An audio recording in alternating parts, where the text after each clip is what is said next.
And welcome to your ASX chart of the day. Today we're looking at Domino's Pizza Enterprises Limited. Obviously in the pizza space, ticker code DMP, and released earnings yesterday. And let's see what the price action is doing today as the dust settles on those good numbers. So you can see here there's yesterday's earnings candle, which was very impressive and in essence meant that we hit highs not seen since April. And you can see there is some follow through today, but it's just come off its highs a little bit today. In fact, trading towards the lows of the session. And we do really need follow through on this.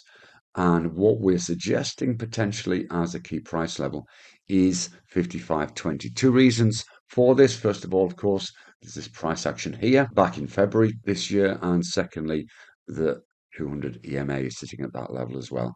So quite simply, we're looking for a breach of that level, and then potentially we may see it close this gap. Plenty of upside potentially in this stock should there be buying momentum continues. Trade safe and see you again soon. Bye bye for now.